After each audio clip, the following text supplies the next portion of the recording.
प्यारे विद्यार्थियों, हम लोग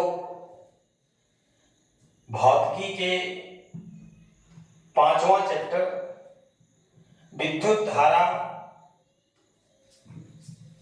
का चुंबकीय प्रभाव चैप्टर पढ़ रहे हैं। इस चैप्टर का आज दूसरा क्लास है। पहले क्लास के वीडियो को देखने के लिए डिस्क्रिप्शन में लिंक शेयर किया गया है, आप वहां से देख सकते हैं। आइए, आज का जो टॉपिक है वो बहुत ही इंपॉर्टेंट है, इंटरेस्टिंग है, इसलिए आप वीडियो के अंत तक बने रहेंगे। आज हम लोग पढ़ेंगे चुंबकीय पदार्थ किसे कहते हैं और चुंबकीय पदार्थ किसे कहते हैं, चुंबकीय क्षेत्र किसे कहते हैं, चुंबकीय क्षेत्र रेखा किसे कहते हैं और चुंबकीय क्षेत्र रेखा के गुण क्या है। इन सब सारी बातों की जानकारी हम लोग इन डिटेल पढ़ेंगे। आप वीडियो के अंत तक बने रहेंगे। आइए देखें, पहला जो टॉपिक है, पहला जो प्रश्न है वो है कि चुंबकीय पदार्थ किसे कहते हैं, मैग्नेटिक सब्सटेंस किसे कहते हैं। बहुत ही अच्छा और इंटरेस्टिंग क्वेश्चन है कि वे पदार्थ, इसका आंसर देख रहे हैं हम लोग, कि वे पदार्थ जिन्हें चुंबक आकर्षित कर सकता है या आकर्षित करता है, वे पदार्थ जिन्हें चुंबक आकर्षित करता है या जिनसे कृत्रिम चुंबक बनाए जा सकते हैं, चुंबकीय पदार्थ कहलाते हैं। जैसे आप भी जानते हैं कि लोहा को चुंबक आकर्षित करता है, उसके साथ साथ निकेल, कोबाल्ट भी है जिसको कि चुंबक आकर्षित करता है, और इसके अलावे भी है जो लोहा, निकेल, कोबाल्ट का एलॉय है, मिश्र धातु है, ये सब को चुंबक आकर्षित करता है और इनसे कृत्रिम चुंबक बनाए जा सकते हैं। इसलिए ये सब पदार्थ क्या कहलाता है, चुंबकीय पदार्थ कहलाता है। एक बार फिर से देखिए कि वे पदार्थ जिन्हें चुंबक आकर्षित करता है या जिनसे कृत्रिम चुंबक बनाए जा सकते हैं, चुंबकीय पदार्थ कहलाते हैं। जैसे लोहा, कोबाल्ट, निकेल आदि। इसमें और जोड़ सकते हैं कि लोहा, कोबाल्ट, निकेल के मिश्र धातु भी चुंबकीय पदार्थ के अंतर्गत आता है, क्योंकि उनको भी चुंबक आकर्षित करता है और उनसे कृत्रिम चुंबक बनाए जाते हैं। अब आइए, दूसरा जो टॉपिक है, दूसरा जो प्रश्न है, जस्ट पहला का उल्टा है, वो है चुंबकीय पदार्थ। ये है अचुंबकीय पदार्थ किसे कहते हैं। ये प्रश्न जो है कि अचुंबकीय पदार्थ किसे कहते हैं, जस्ट उसका उल्टा है कि वे पदार्थ जिन्हें चुंबक आकर्षित नहीं करता है,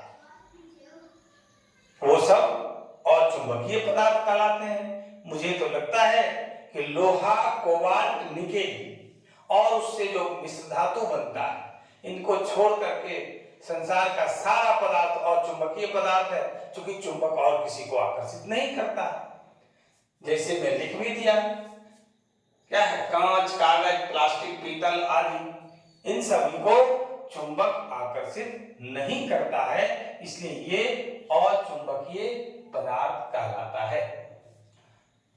हमको लगता है कि आप लोगों को बिल्कुल ही आसान तरीके से समझा रहे हैं और आप लोगों को समझ में भी आ रहा होगा। अब आइए, अगला जो टॉपिक है कि चुंबकीय क्षेत्र किसे कहते हैं, मैग्नेटिक फील्ड क्या है। बहुत ही इंपॉर्टेंट और इंटरेस्टेड क्वेश्चन है, समझने का प्रयास कीजिएगा कि किसी चुंबक के चारों ओर का वह क्षेत्र, किसी चुंबक के चारों ओर का वह क्षेत्र जिसमें चुंबकीय प्रभाव का अनुभव किया जाता है, जितना दूर तक चुंबक के चारों ओर चुंबकीय प्रभाव, मैग्नेटिक इफेक्ट का अनुभव किया जाता है, साफ साफ शब्द में कहिए कि जहां तक की वह दूरी चुंबक से के चारों ओर, वह दूरी जहां तक रखी कोई चुंबकीय पदार्थ को चुंबक अपनी ओर आकर्षित कर लेता है, वह क्षेत्र उस चुंबक का चुंबकीय क्षेत्र कहलाता है। आइए फिर से समझें कि किसी चुंबक के चारों ओर का वह क्षेत्र जिसमें चुंबकीय प्रभाव का अनुभव किया जाता है, मैग्नेटिक इफेक्ट का अनुभव किया जाता है, उस क्षेत्र को, उस चुंबक का चुंबकीय क्षेत्र कहते हैं। आइए अगला जो प्रश्न है कि चुंबकीय क्षेत्र रेखाएं किसे कहते हैं, मैग्नेटिक फील्ड लाइंस किसे कहते हैं। बहुत ही इंपॉर्टेंट नेचर का प्रश्न है। इसका आंसर देखिए कि वे काल्पनिक रेखाएं, रियल रेखा नहीं, कल्पना किया जा रहा है कि वे काल्पनिक रेखाएं जो उस स्थान में चुंबकीय क्षेत्र की दिशा का सतत प्रदर्शन करती है, लगातार प्रदर्शन करती है। ये देखिए फिगर है, चुंबकीय क्षेत्र रेखाओं का प्रदर्शन इसके द्वारा किया जा रहा है। उस पर भी हम लोग बात करेंगे, इसके गुण की बात करेंगे। तो यही जो रेखाएं हैं, इसी रेखा को चुंबकीय क्षेत्र रेखाएं कहते हैं। आइए फिर से एक बार समझिए कि वे काल्पनिक रेखाएं जो उस स्थान में चुंबकीय क्षेत्र की दिशा का सतत प्रदर्शन करती है, चुंबकीय क्षेत्र रेखाएं कहलाती है। आइए हम लोगों ने अभी देखा कि चुंबकीय क्षेत्र क्या है। चुंबक के चारों ओर का वह क्षेत्र जहां तक चुंबकीय प्रभाव का अनुभव होता है, उस क्षेत्र को चुंबकीय क्षेत्र कहते हैं। अब है कि चुंबकीय क्षेत्र रेखाएं उसी से रिलेटेड है कि चुंबकीय क्षेत्र रेखाओं के द्वारा यह पता किया जाता है कि चुंबकीय क्षेत्र की दिशा किधर से किधर है, और जिस रेखा के द्वारा प्रदर्शन किया जाता है, जिस पथ के द्वारा प्रदर्शन किया जाता है, उसी पथ को, उसी रेखा को चुंबकीय क्षेत्र रेखाएं कहते हैं। ये फिगर में देखिए, ये एक चुंबक है जिसका कि उत्तरी ध्रुव नॉर्थ पोल इधर है, दक्षिणी ध्रुव साउथ पोल इधर है। अब देखिए कि किस प्रकार से चुंबकीय क्षेत्र रेखाओं के द्वारा चुंबकीय क्षेत्र की दिशा का प्रदर्शन किया जाता है। तो देखिए नॉर्थ पोल से, उत्तरी ध्रुव से रेखाएं निकलती हैं और साउथ पोल की तरफ जाती है, हर दिशा से। उसी को दिखाया गया है कि इसमें जो है उत्तरी ध्रुव से रेखा ये निकलती है और वो दक्षिणी ध्रुव की ओर जाती है। इसको और इन डिटेल में हम लोग बात करते हैं और बढ़िया ढंग से समझेंगे। उसके लिए एक प्रश्न है कि चुंबकीय क्षेत्र रेखाओं के गुणों को लिखें। तो चुंबकीय क्षेत्र रेखाओं के गुण निम्नलिखित हैं। बिल्कुल क्वेश्चन आंसर आपका किया हुआ है। आपका सिर्फ काम है कि वीडियो को पूरा देखें, एक बार नहीं, 2 बार, 3 बार, 4 बार देखें, और जो भी क्वेश्चन आंसर कराया जा रहा है आप अपने नोटबुक में उसको नोट करें। एक भी प्रश्न आपका बाहर से नहीं आएगा। सारा टॉपिक, जो भी किताब हो, चाहे वो एनसीईआरटी का किताब हो, बिहार टेक्स्ट बुक की किताब हो, या कोई भी रेफरेंस बुक हो, किसी भी बुक से आपका एक भी टॉपिक छूटने नहीं जा रहा है। आप मिला करके भी देख सकते हैं। अगर लगे कि कोई टॉपिक छूट रहा है, आप हमें कमेंट करके बताएं, फिर उस पर हम काम करेंगे। आइए कि चुंबकीय क्षेत्र रेखाओं के गुण को हम लोग देख रहे थे। पहला जो गुण है जो लिखे हैं, किसी चुंबक के चुंबकीय क्षेत्र रेखाएं एक सतत बंद वक्र होते हैं। सतत बंद वक्र का मतलब हुआ, सतत मीन्स क्या होता है? लगातार। बंद मीन्स क्लोज और वक्र मुड़ा हुआ।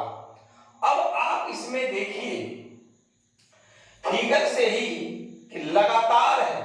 ये तो दो रेखा आपको दिखाया गया है, अनगिनत रेखाएं होती है और ये रेखाएं उत्तरी ध्रुव से निकलकर दक्षिणी ध्रुव की ओर जाती है और दक्षिणी ध्रुव से फिर चुंबक के अंदर अंदर ही फिर कहां चली जाती है?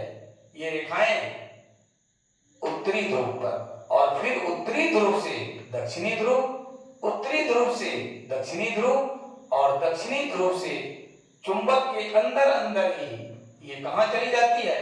उत्तरी ध्रुव पर। इसका मतलब यही हुआ कि किसी चुंबक के चुंबकीय क्षेत्र रेखाएं एक सतत बंद वक्र होती हैं। दूसरा जो पॉइंट है कि ध्रुवों के समीप क्षेत्र रेखाएं घनी होती है।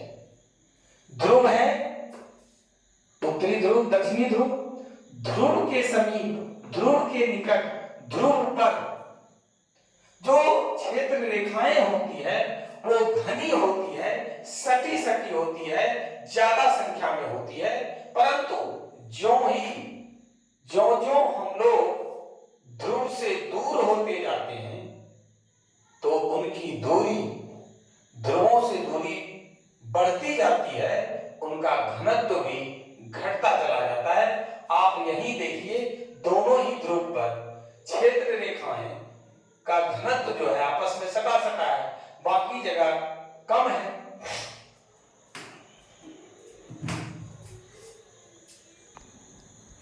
चुंबकीय क्षेत्र रेखा का तीसरा जो गुण है वह है कि क्षेत्र रेखा के किसी बिंदु पर खींची गई स्पर्श रेखा टेंजेंट उस बिंदु पर उस क्षेत्र की दिशा बतलाती है। अगर यहां पर मान लीजिए कि ये है आपका क्षेत्र रेखा और इस पर इधर से हम स्पर्श रेखा खींच दें, इस तरह से देखिए, तो ये आपको क्या दिखा रहा है? ये दिखा रहा है कि इधर से इधर, यानी ये इसकी दिशा को बतला रहा है। वही कह रहे हैं कि क्षेत्र रेखा के किसी बिंदु पर खींची गई स्पर्श रेखा टेंजेंट से उस बिंदु पर उस क्षेत्र की दिशा बताती है। चौथा जो पॉइंट है कि क्षेत्र रेखाओं की निकटता चुंबकीय क्षेत्र की प्रबलता का द्योतक होता है। बहुत ही इंपॉर्टेंट पॉइंट है कि क्षेत्र रेखाओं की निकटता चुंबकीय क्षेत्र की प्रबलता का द्योतक होता है। यानी कि चुंबक के वह क्षेत्र जहां पर क्षेत्र रेखाओं का घनत्व अधिक होता है, वहां पर चुंबकीय क्षेत्र जो है वो प्रबल होता है, मजबूत होता है, स्ट्रॉन्ग होता है, अधिक होता है। जैसे में ध्रुव पर जो है क्षेत्र रेखाएं बहुत सटी सटी होती है, उसका घनत्व बहुत अधिक होता है, इसलिए चुंबकीय क्षेत्र जो है वो प्रबल होता है ध्रुव पर। और उसके अलावे जो आप ध्रुव से दूर हटते जाते हैं उसका घनत्व बढ़ता जाता है और वहां चुंबकीय बल जो है वो कमजोर पड़ जाता है। इसलिए चुंबकीय क्षेत्र रेखाओं की निकटता चुंबकीय क्षेत्र की प्रबलता का द्योतक होता है। पांचवा पॉइंट है कि चुंबकीय क्षेत्र रेखाएं एक दूसरे को नहीं काटती है, सब बिल्कुल अलग अलग रहती है। भले काफी सटा सटा होता है लेकिन एक दूसरे को कहीं पर इंटरसेक्ट नहीं करता है, कहीं पर प्रतिच्छेद नहीं करती है, कहीं पर एक दूसरे को काटती नहीं है। इस प्रकार से आज हम लोगों ने देखा कि चुंबकीय क्षेत्र रेखाओं के गुण क्या है। अगर आज का वीडियो आप लोगों को अच्छा लगे तो आप लाइक और शेयर जरूर करिए। जो लोग अभी तक चैनल को सब्सक्राइब नहीं किए हैं वो चैनल को सब्सक्राइब करें। आज की क्लास में बस इतना ही। धन्यवाद।